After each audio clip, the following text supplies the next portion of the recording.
Hi, my name is Jordan Wilson. Today we're back taking another look at portfolio reviews. We started out looking at simple benchmarks, things that may not be overly relevant, but they provide kind of a sanity check. Zero rates of return. You want to see a positive return.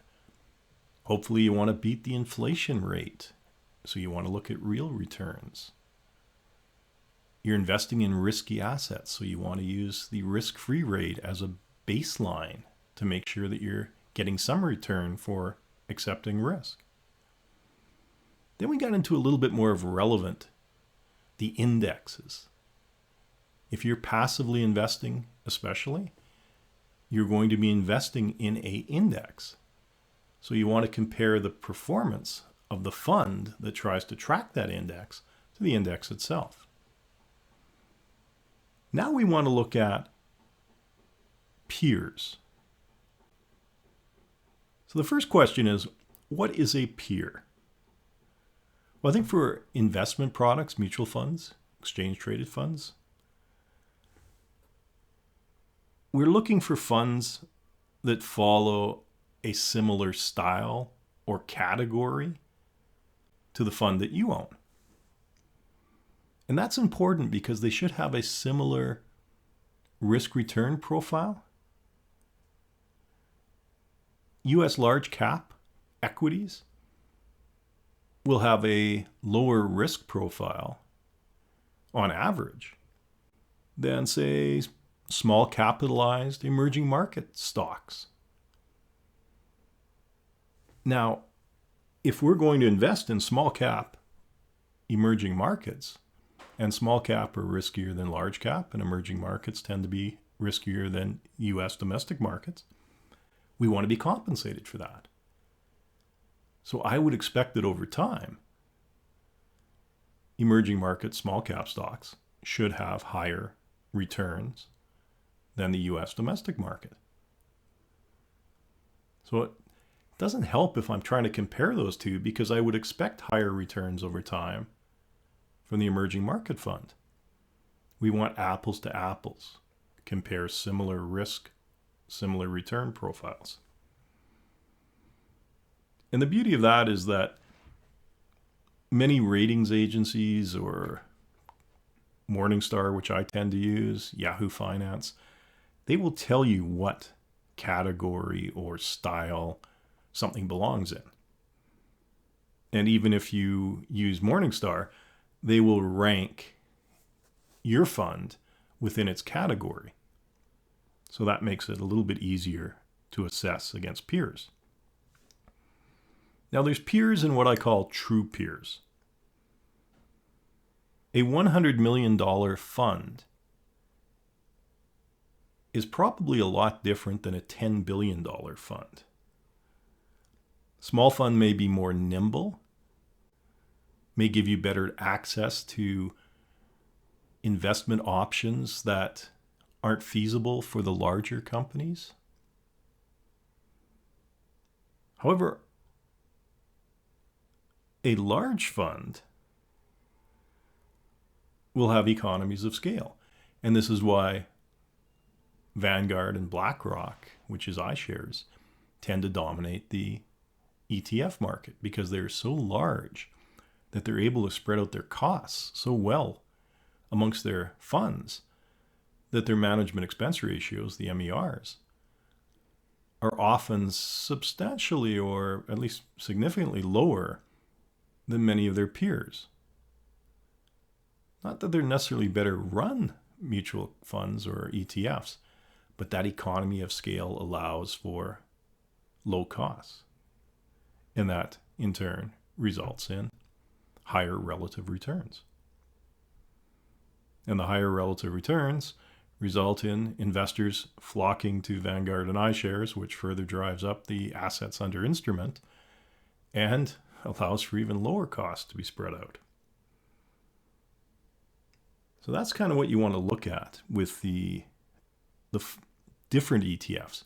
But even within a mutual fund, for example, you're often going to find a fund that has 3 or 4 different codes within it, and those codes will differ dependent on, is it a front load? Is it a back load? Is it a declining load fund? Is it a no load fund?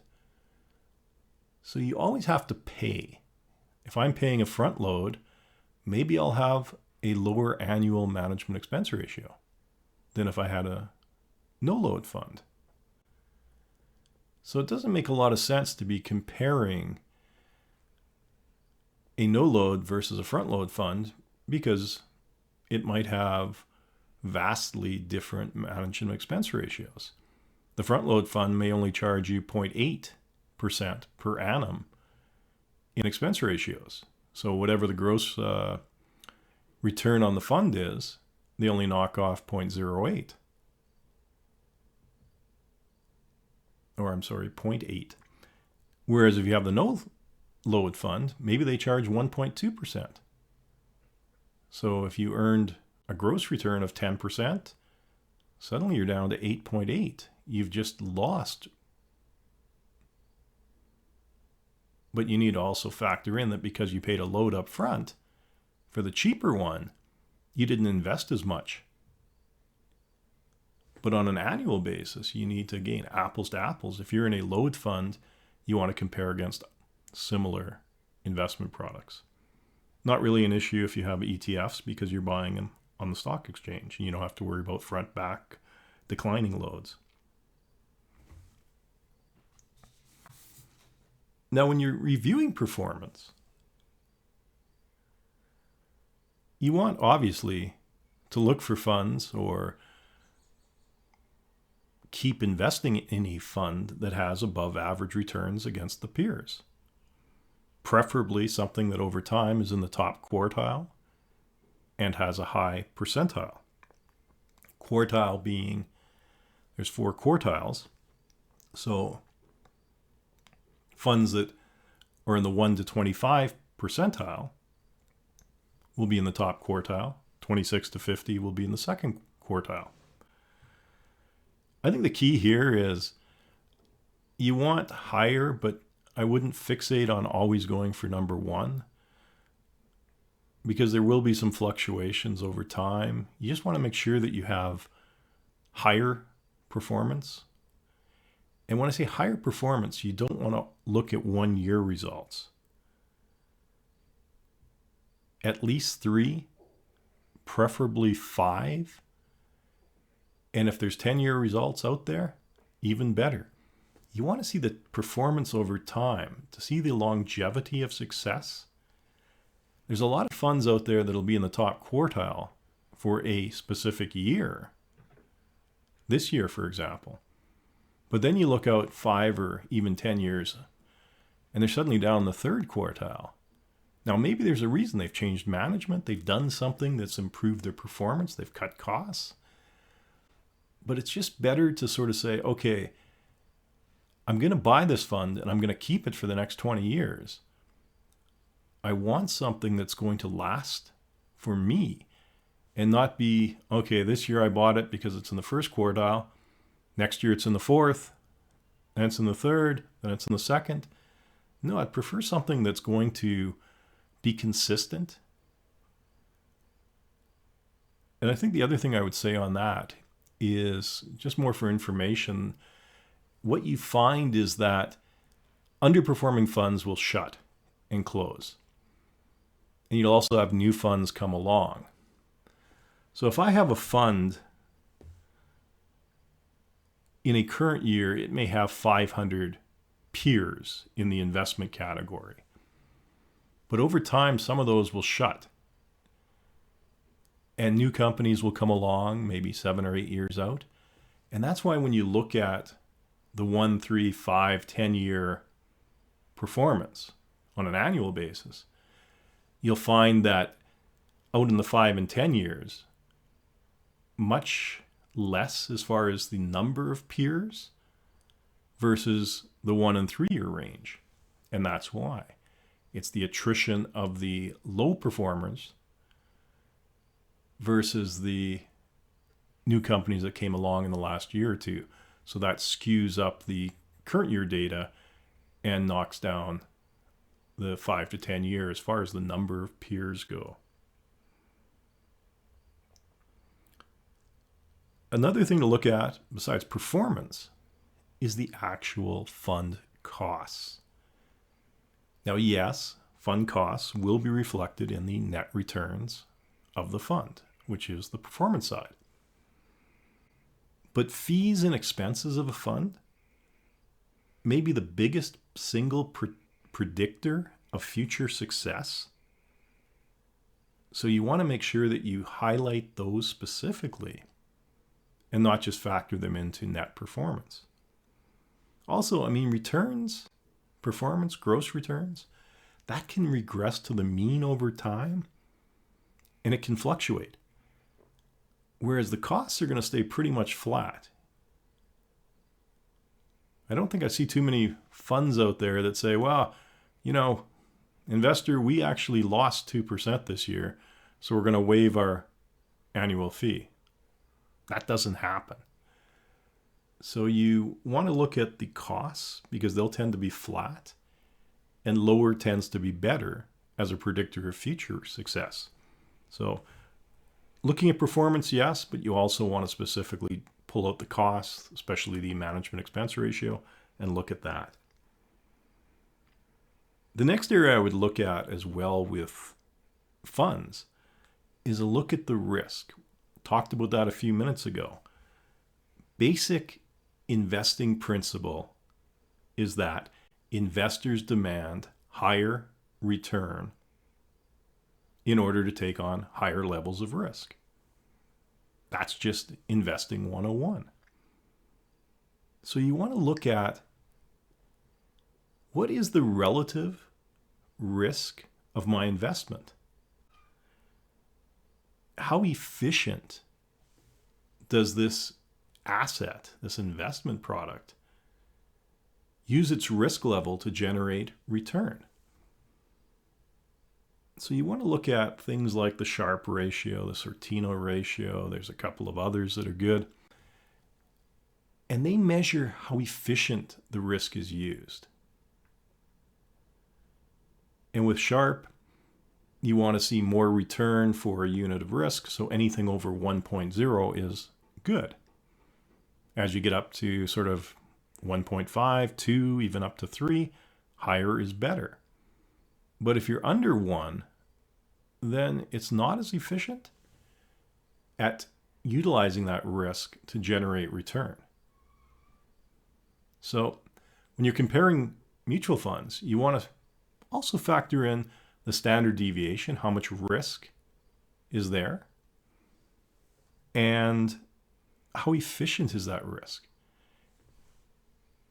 And just sort of a quick intuitive example would be, I have an investment product that has a standard deviation of 10 and another one that's got a standard deviation of 20. Now, the one with 10 is earning 15%. Its Sharpe ratio would be roughly 1.5. But maybe I would demand for doubling my risk from 10 to 20. I want 30% return in order to invest. Maybe that's realistic. Maybe I want 25. But if I'm just looking at performance and not factoring in risk, and I see these two funds, and A that has a 10% risk earned the 15%, which I would have been happy with, but B with the 20% risk earned 18%. Maybe I just look and say, 18% beats 10%. That's the fund I should be investing in. But on a relative basis, for the level of risk, I'm assuming an extra 10 percentage points in risk from 10 to 20, and I'm only generating an additional 3% return. That's probably not the recipe for the long haul, because as we talked about with standard deviation as the measure of risk, that's the volatility. Something that's got 20 units of risk is going to move in any given year say 95% of the time, 2 standard deviations out. So if we expected to earn 20%, maybe we earn 40 or 60, or maybe we earn negative. So you need to look at the relative risk to decide which is the better expenditure of my money. Do I want to take a chance on the higher risk? And if so, I want to be compensated. So again, you want to look at those ratios and factor that into your analysis. And then the final point I want to make today is a lot of this conversation is very similar for individual stocks and bonds. So if you're buying shares of Google or Tesla or Facebook, much of what I just said is similar. You want to look for peers, and they got to be true peers. And that could factor in industries or sectors, market capitalization, geographic regions in which a company operates, investment style. For example, it may not make sense to directly compare Google to Nippon Steel, completely different industries and sectors.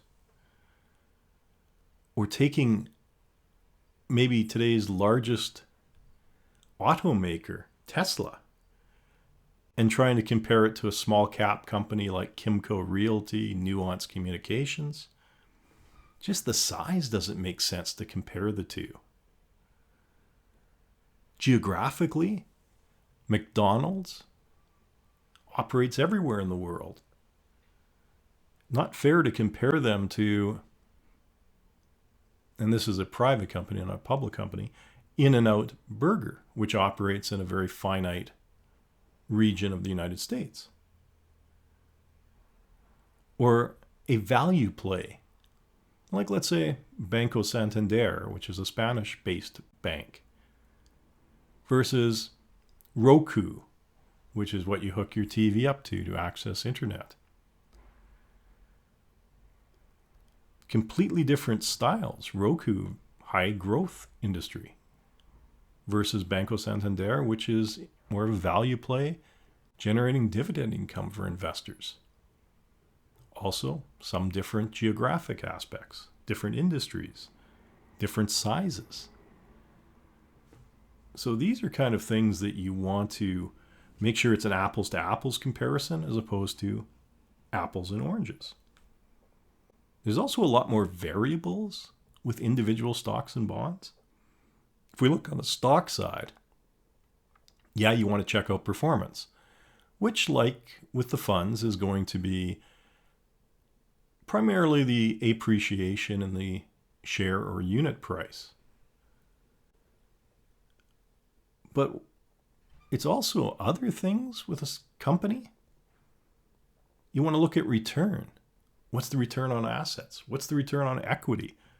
What's the return on investment? What are some of the price ratios that we want to compare with our peers? Price to book may be one. Price to equity, always a factor. I want to see, again, my earnings generate how much a multiple on the price of my asset. I want to look maybe at revenue growth. How is my company growing its revenue versus its peers? What about earnings per share growth? Yield. If I'm investing in a value play to generate dividend income, or if I own a bond and I want to generate interest income, I need to look at yield. I also need to look at things like debt to equity ratios, current ratios, quick ratios, to assess the cash flow ability of that company to continue paying out its dividends or paying out the interest income and making the repayment of the capital at the end of the bond. So there's a whole bunch more variables that you need to assess in a specific company when you're comparing it to its peers as a viable investment going forward. You also need to look at the non-systematic risks. Those are the stock-specific risks that we covered. Systematic risks would be widespread. A hurricane comes through the Bahamas and devastates every house on an island. That's interest rates. That's inflation. That's a war. These things impact companies to a similar extent. The non-systematic risk would be a fire in your house, a burglary, a car accident, things that affect a specific situation, in this case, a company. You need to look at the management. Do you want to be investing in a company with Ken Lay from Enron days or Warren Buffett? What happens when Warren Buffett passes away? How does that impact Berkshire Hathaway and its fortunes? What about the operational side? What about the legal side? Is there a lawsuit coming for dumping creosote in the local river? Are there key customers, key suppliers? All these factors you need to look at on a company by company basis when you are investing in non-diversified assets. So similar when you're reviewing funds and stocks, but a lot deeper dive to properly assess. And that's why I think for most investors, it probably makes the most sense to stick to the passive approach where you're more interested in the higher level details because it's a diversified portfolio and those non-systematic risks are spread out. That's it for today. I think that was a decent discussion on pure performance reviews. Thank you for your time. Have yourself a good day, and we'll be back, I think, with one more session on reviews against the target asset allocation next time.